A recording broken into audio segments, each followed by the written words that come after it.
Apa kabar Ustaz? Sehat? Sehat kamu sehat? Alhamdulillah. Agak sehat. Alhamdulillah.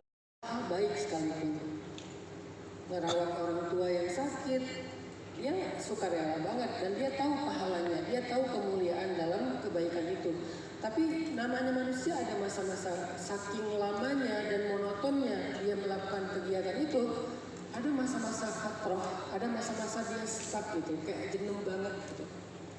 Dan itu kalau dibiarin, itu akan lumayan membuat kita hidupnya nggak produktif. Sekurang-kurangnya bikin hidup kita nggak produktif. Sekurang-kurangnya bikin amal soleh kita, kebaikan kita itu jadi nggak lagi greget gitu. Jadi nggak kerasa lagi gitu. Cuman ya udahlah jalanin aja sewajarnya, seadanya. Itu tuh karena kita ngalamin kejenuhan, kelelahan, ya, sehingga muncullah stuck dalam amal soleh kita. Yang dalam bahasa Arab disebut dengan fatrah. Fatrah itu jeda, atau sering dikenal dengan istilah futur. Ada kejedaan-kejedaan dalam kehidupan kita. Kenapa muncul kejedaan itu atau stuck itu? Berhenti karena capek, karena jenuh.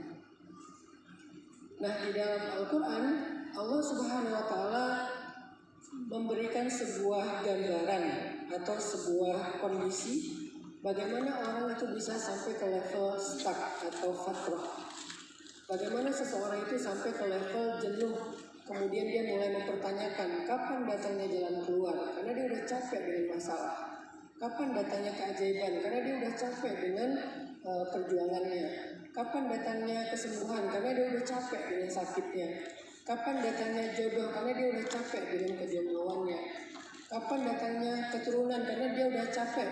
Kalau cuman berdua nggak pernah punya keturunan, padahal mungkin baru nikah beberapa tahun, tapi dia ngerasa dia nggak mau sholat lagi, dia buka hijab, dia berhenti berhijrah, dia nggak mau baca Quran lagi.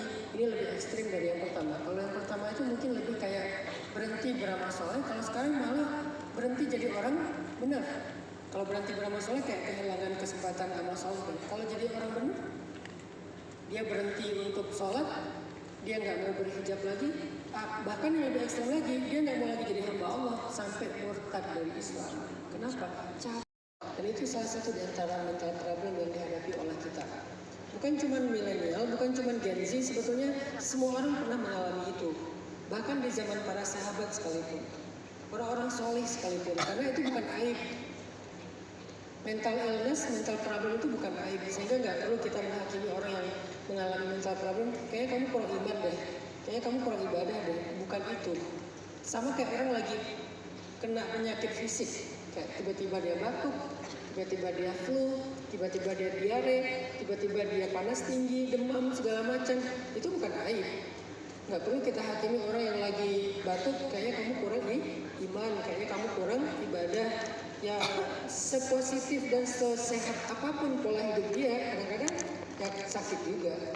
Karena virus, karena capek, karena apa, akhirnya dia sakit juga, drop juga kesehatannya. Itu hal yang wajar. Begitu juga dengan mental.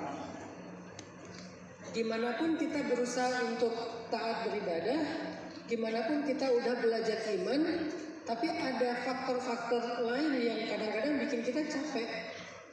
Ada faktor-faktor lain yang kadang-kadang bikin kita kayak sakit juga secara mental, anxiety juga, trauma juga gitu, depresi juga, stres juga, panic attack juga, dan segala variannya.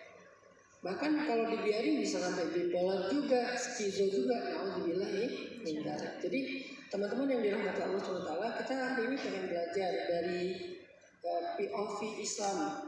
Gimana cara merecovery diri kita ketika kita lagi stuck, ketika kita lagi fatrah, ketika kita lagi ta'bun itu lelah. Coba teman-teman buka mushaf, firman Allah di dalam surat Al-Baqarah ayat 214.